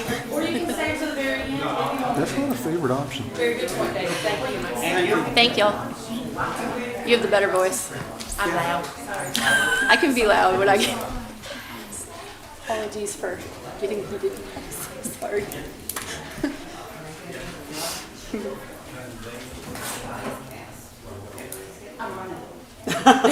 will you slow down already? My husband tells me that all the time. All right, so now that we have Thank you for everybody coming. back, so item number 5 is requesting deferral. And if you want to remake your motion. Yeah, I'll make the motion to defer. And- Second. Okay, we have a first and a second by Mr. Anderson. All those in favor? Aye. Any opposed? Okay, all right, now we're official. Okay, that brings us to 2. Are we deferring all the text amendments or just the one? Let's do the same thing for text amendments, requesting deferral item number 1. It's amendments to Article 6, Design Standards, Article 13, Administrative Agencies and Functions, and Article 14, Boards and Procedures. I will make a motion that we defer. Second. We have a second from Mr. Anderson. All those in favor? Aye. Any opposed? Alrighty. So moving on to text amendments. Oh, you know what? Do we need to back up because we didn't have public hearings for this? It was where you're requesting deferral one? Yeah. No. Yeah, you're right. Okay, never mind. Okay, we're good. Sorry. All right, number 2. Sorry, guys. It's been 7 a o'clock, night. I lost it. Is it that late? Okay. Yeah, I lost it. Sorry. All right, so as you may recall, Horry County Schools sought to rezone the property where the former Whittemore Park Middle School is located to the institutional district, where the building will be utilized to house their Conway area adult education program, and it will contain a limited child care function, a therapeutic learning center, the district's JROTC program, administrative offices, and other functions. There were concerns with rezoning the property to institutional, even though the current future land use map shows the future land use as institutional due to the permitted uses in the district, and if the school district ever sold the property, what it could potentially be used for given its proximity to the neighboring residential area. The proposed amendments include a revised definition of an educational facility as well as amendments to the conditional use standards for educational facilities. The goal of the amendments is to better define what an educational facility is and entails, and to ensure that the proposed uses of the former middle school fall within the guidelines of functions of an educational facility, including the limited child care function. You'll notice that there were a few different options proposed for definitions. Staff's preferred option is option number 2, but we did want to give you different options based on other localities that define educational facilities. This is a public hearing, and if you have any questions, I'm happy to answer them. All right. Does the board have any initial thoughts or questions? Is there anyone left in the public who would like to speak on this matter? Should I recuse as an employee of Horry County Schools? No. Okay. Okay. Just asking the Nah. question. Ain't gonna affect your salary, you're good. I'm a teacher. Is mortality. All right, seeing When I none, get fired. I will make a motion to close public input. Second. We have a first and a second. All those in favor? Aye. Any opposed? Okay, back to the board. How does this affect, so I know that this was kind of tied to number 5, the previous Yes. rezoning request.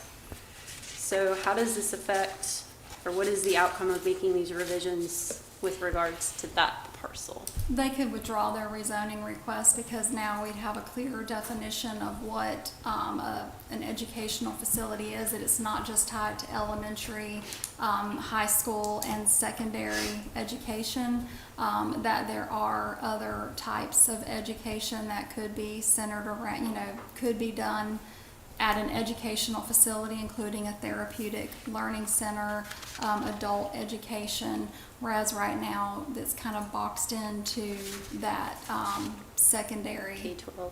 education, yeah, or post-secondary education. Okay. But again, there were 4 options provided. Now, again, staff thinks that option 2 is probably the More concise. more, yeah, and it's not as in-depth, because I think that it encompasses everything and doesn't go into a lot of detail. And I'm not really sure that there's a need to specify the difference between public and private educational facilities. I don't think so either. I think you leave enough room for interpretation. Yeah. But everything that they're requesting would fit within option 2 as far as. Yes. Right. Yes, especially with the next text amendment that's Right. being proposed also Just wanted to- furthers that, Yeah, yes. we're not hamstringing the request. No, We're just making it clear what's. And I think it would put the worries and the neighbors to rest. Yes. That's good. All right, anybody want to make a motion? I'll motion that we approve option number 2. Okay. I'll second that. And then And it's- Article 5 changes Yeah. too. There were some amendments to Article 5. 5.1.9. Basically, what that does is clarify that the setbacks would, the 30-foot setback, which is already in place, would apply to district boundaries or parcel boundaries that are adjacent to a residential zoning district or use, and that the standard setbacks for the district in which the use is located would be applicable to boundaries that are not adjacent to residential districts or uses, and that the buffers would be applicable to any residential zoning district or use and not just certain zoning districts. And then there was some added language for accessory structures and uses as well. So George, would you like to amend your motion to include all of the amendments contained in number 2? Yes, I will do so. So moved. What you said.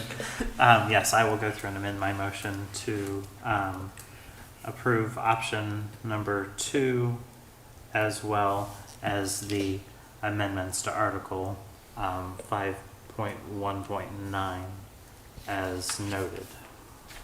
Okay, we have a first. I'll second.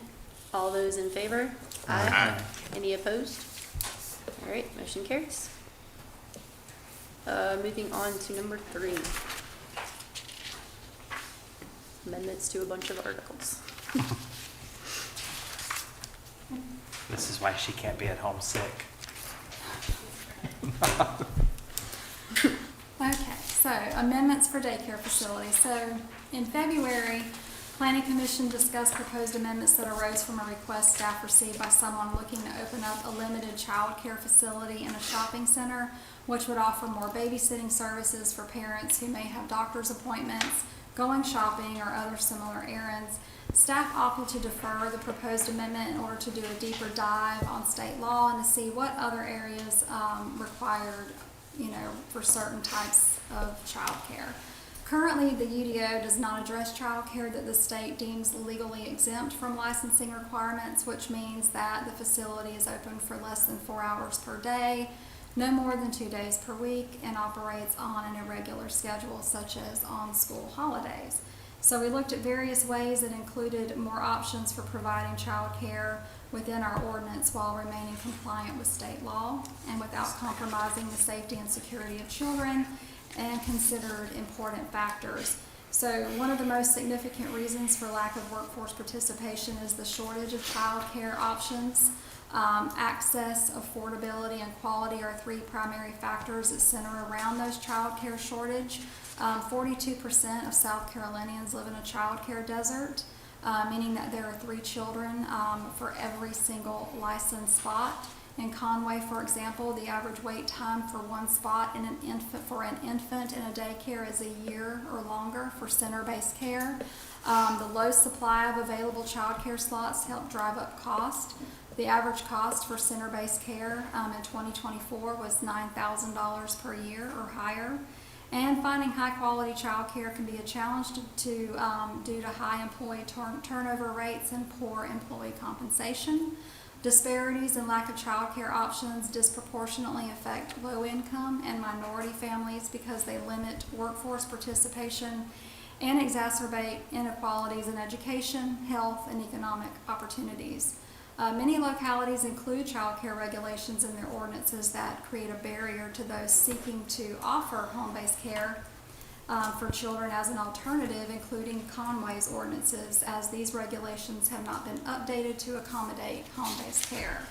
Staff has also reviewed the standards and policies surrounding child care, specifically those recommended by the American Planning Association, which would recommend reviewing and amending regulations for barriers to parents who enter or re-enter the workforce, support changes that would allow child care in locations convenient to neighborhoods and in public facilities, remove obstacles to group and family child care in all zoning districts, and allow for home-based child care in all zoning districts without standard home occupation restrictions. These proposed amendments, while they are not as free from restriction as recommended by the American Planning Association, They are a first step at addressing childcare disparities at the local level. The amendments include lessening restrictions for family and group home childcare by allowing in any residential district as a conditional use, aligns local definitions of the different types of daycare facilities with DSS categories, which will help prevent conflicts. They help small providers navigate compliance without confusion, and does to some degree reduce regulatory burdens for home-based providers.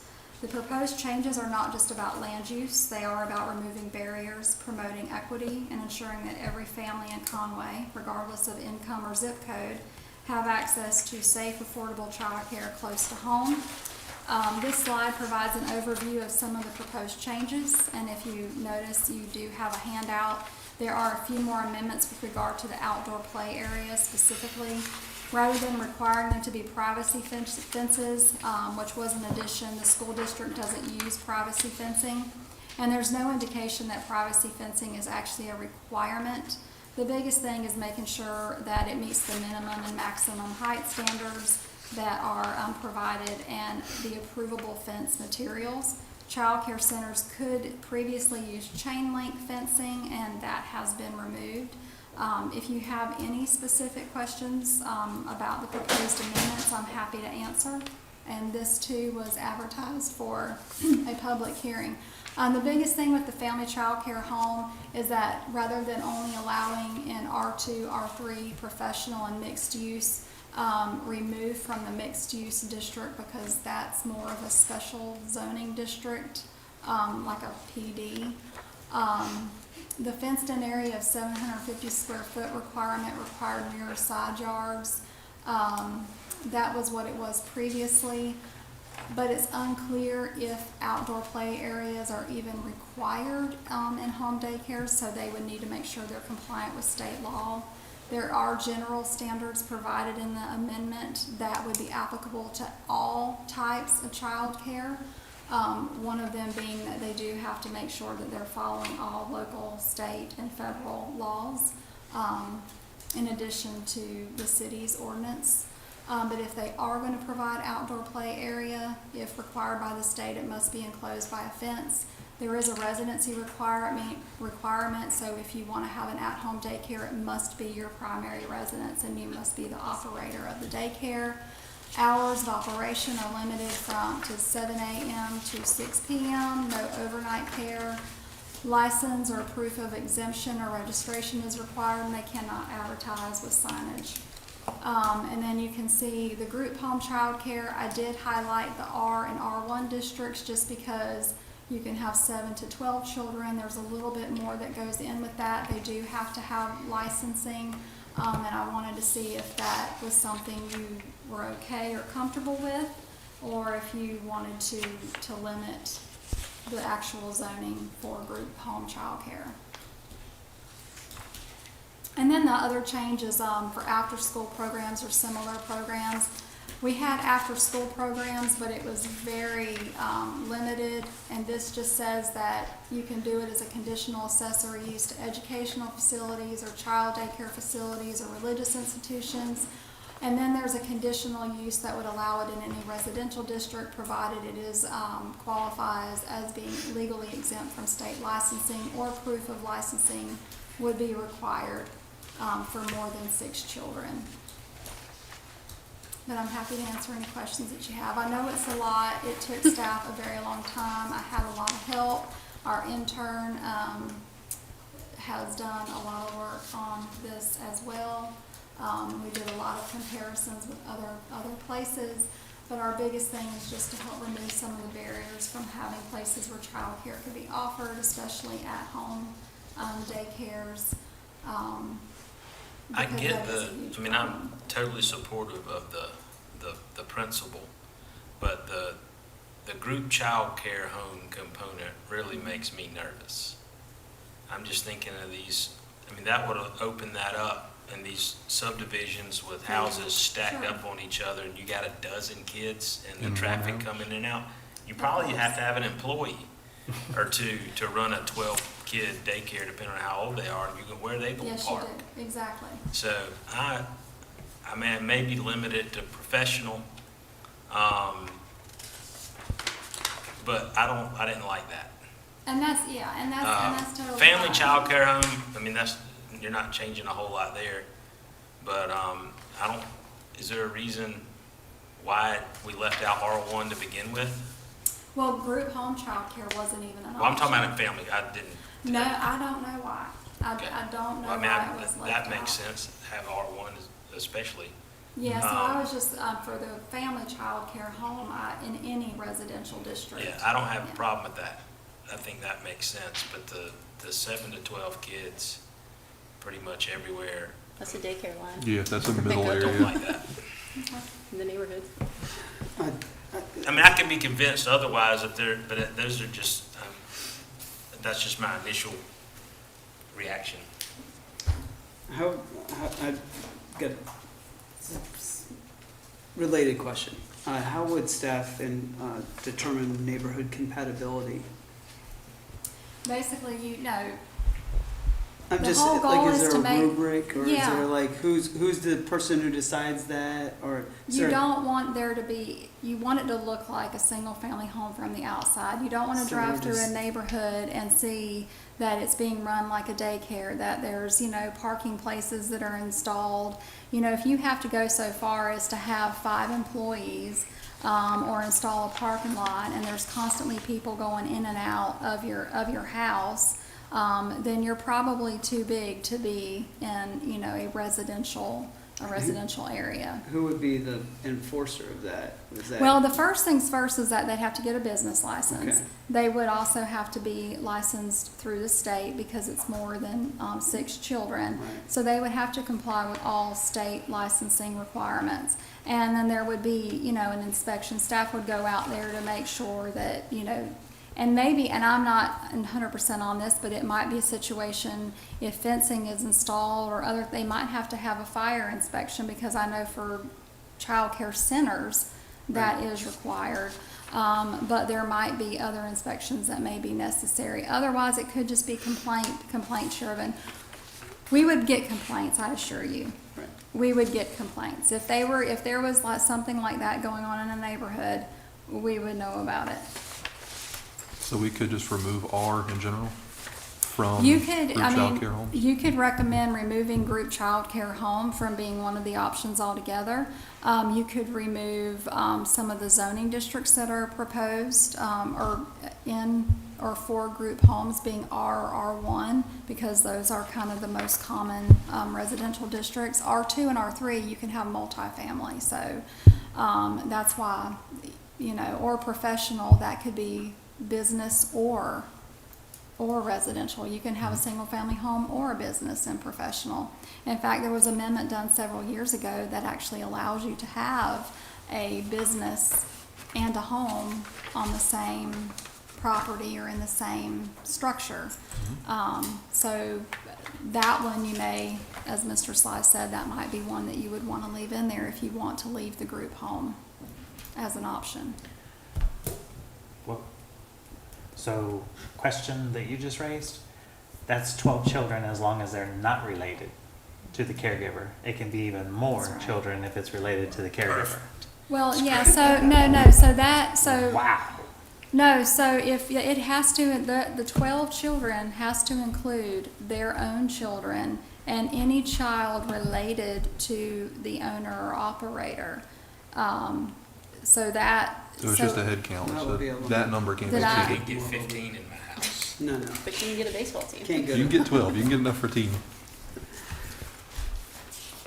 So do we want to make a recommendation to exclude R and R1? I would feel comfortable with that. No, Professional makes sense, Why but would you, I like I the want to get R2 rid of all and the Rs. yeah, R1, But I R2, mean, and that's what, R3. and why would R2 and R3 be okay and the others? I mean, R2 would be even worse. We're just including that because Yeah, it could higher be town. density. I'd love to see you do that in Any R3. resident. It could be townhomes, it could be multifamily. So Yeah. I think, Just remove all I'm fine with residential. group childcare home and professional, but I don't think it needs to be anywhere else. Okay. I guess RA, they don't hardly have any of that. And if you have RA or RR, it's very large Right. pieces of property. So we can do RA, RR, and P. Okay. Sounds good to me. Did we do the public input? No, you have not done that yet. I'll open it up to public input. Seeing none, I will make a motion to close public input. Second. All those in favor? Aye. Any opposed? Okay. So would staff be okay with removing those R designations for the? Oh, group? yeah, I mean, these were all options are that we just- wanted to present you guys with Is there any- all available And no options. strong feeling either way, Nope. or, okay. No, I What like would the the, idea of it. what would the appeal process be like? well, the appeal, well, you can't appeal a use. I mean, what do you mean, like Well, could they go through and challenge you in court? challenge y'all's A decision? group.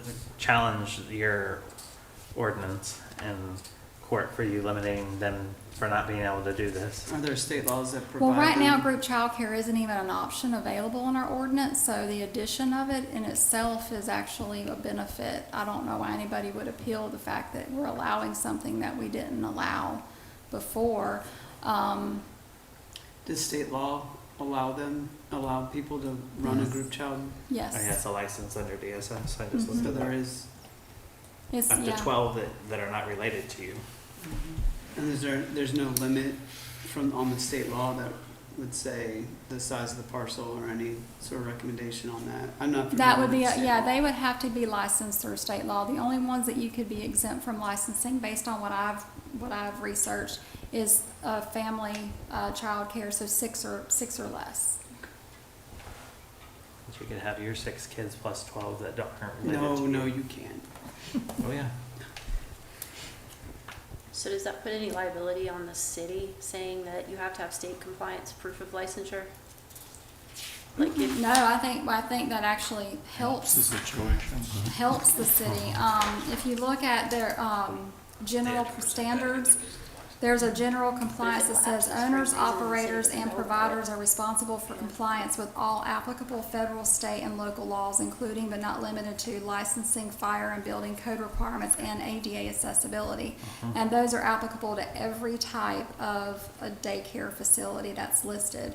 So, you know, I'm confident that all of what we've included is in addition to state law, but the minimum, it would be state law, and it would be on them to ensure that, and we would need proof that they have complied with that before we could approve it.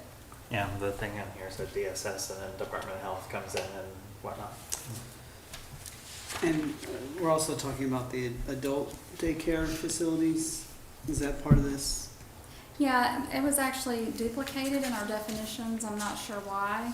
I didn't really change a whole lot with that. I took out a duplicate for the loading and unloading because I actually made that a general standard that was applicable to all the types of, and I added that not only for your loading and unloading zones not be within a public right of way, but that it also should not impede site circulation. So that would be applicable I to was everything. trying to follow the thread. I figured you would dive into this one. Because I was like, oh, Are this is- adult daycare facilities licensed by DSS or the Department of Public Health? I don't know. But that's what our ordinance, that was not changed. I left that one alone.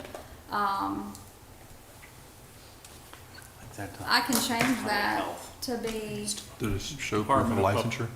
yeah, just say that from the appropriate licensing authority. I can amend that to say that. That's just the way it's always read, so I didn't touch it. Yeah, I'm pretty sure it is DPH though, so yeah, Okay. just changing it like you said would probably, yeah. Yeah, I'll make that correction. Our focus was on the child care component, and I didn't look too much into the adult daycare. But I'll just change it to say, if y'all are, a proof of licensing from the appropriate state authority Department of Health. or Department of Health, Yeah. okay. David, you got this one? Let's do it. You got the words? I'm gonna make a motion to recommend approval of the text amendment set forth in item B3 with the following exceptions. Under the group child care home, there will be be permitted in RA, RR, and P only. And then I'll also incorporate Ms. Hux's change to the name of the agency or the department. Did I get it all? And then the changes that you were provided that had to do with the fencing. And as also well. the changes that we were provided that had to do with the fencing. Second that. All right, we have a first and a second. All those in favor? Aye. Any opposed? All righty. Moving into board input. Thank you guys as always for being here as a board for the lively discussion. Thank you to staff. None of you for can be putting sick in forth- September. Yeah. Putting forth all the effort and hanging out. Y'all just wanted me to go walk around again. I will say thank you to the public for coming and being involved in your community. So when they go back and watch this, even though they're not here right now. Yes. Yeah, I think it's so important to listen, you know, but also important to explain, like, it's an education process, you know. We're not the developers, we don't have any stake in this thing, like, we're just, but I think when the public comes in hot, and I've been on the other side of this, you know, it takes a minute to get that education, you know, and it's important for us to, like, explain, and I think you did a great job. Yeah, you did a fantastic job because it was kind of muddy for me, and then after listening to your intro and presentation, it helped a lot, so, yeah. That's what we're here for. All right. We'll do it again in September. You got any staff input? Yeah, I won't go into a lot of detail, but, you know, you do see things a little bit different on your agenda. Just to be in line with some recent guidance that was given to us from the Municipal Association, we are going to be breaking up our annexation and zoning into two separate ordinances. So council's job, annexation is a legislative function. So whether or not to annex property is something that council will consider. A planning commission considers land use. You also are in charge of the comp plan. So what's going to happen is that when a parcel is wanting or needing to be annexed, is they will go as a separate ordinance for first reading to city council before it comes to planning commission. The ultimate goal is that for it to go to city council, and city council will say yes or no. If they say no, there's no need for planning commission to look at it. There's no need for us to advertise. That's probably not something, it's going to be a little bit rocky until next year when we can change the schedule. We had one Conway Plantation Mobile Home Park. They were required to request annexation. They were so worried about being in the city when I knew there's no way this is going to be annexed, but we had to advertise and schedule for a public hearing on the off chance that city council opted to annex it. Well, they opted not to, so that's why it wasn't even on your agenda. So that might help knock out some of the ones that maybe that's not going to happen anyway. But bottom line is y'all are the authority when it comes to any official changes to the zoning map. And regardless of if it's an annexation of one lot in Coastal Heights that's just having to annex because they bought the property and they want to get the water changed, y'all have not looked at stuff like that. That's been for decades. That didn't start, you know, with me or people before me. That's been going on. But you should be looking at any changes to the official zoning map. It also gives us an opportunity to just start zoning those properties, even though it might be one existing lot that nothing's ever going to change, to make it more consistent with the future land use map.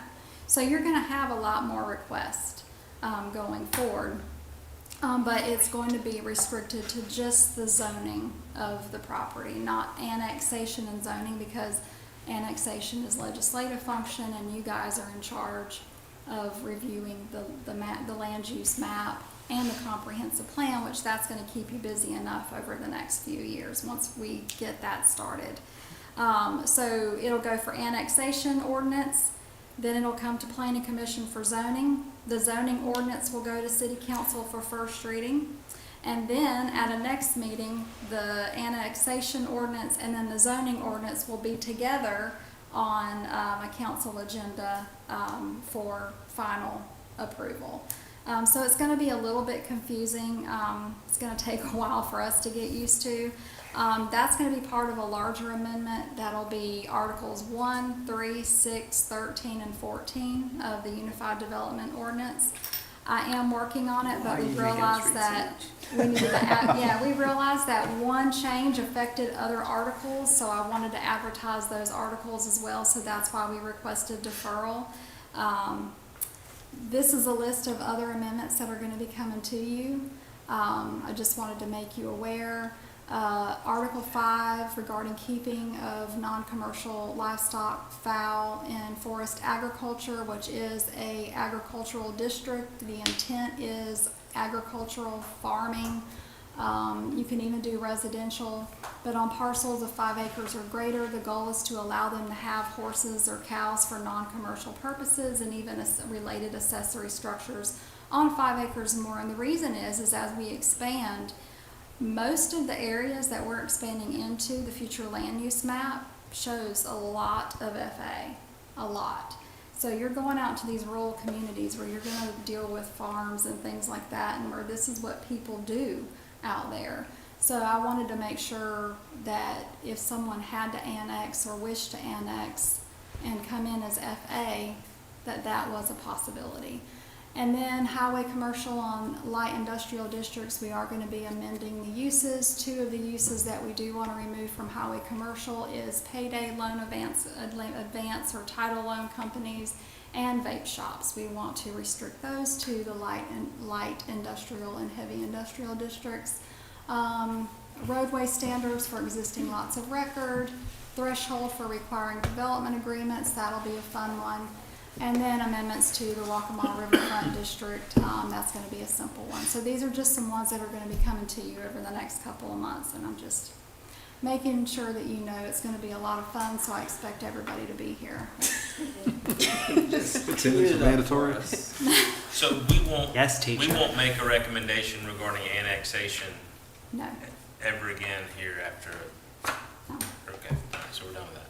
Great. Will, then when, will there be 2 votes by, I know this. It'll will just there be be a first and rezoning. second reading of the zoning changes, or there'll only be one reading? No, there'll be 2. So There'll be a they'll second be on one. the first reading for the annexation will be separate from the first reading for the zoning, which will be after planning commission.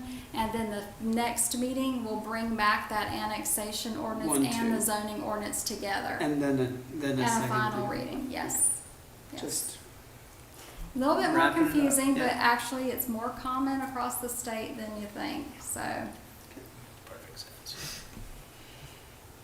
And that is all I got. All right, make a motion to adjourn. Second. All those in favor? Aye. Just checking.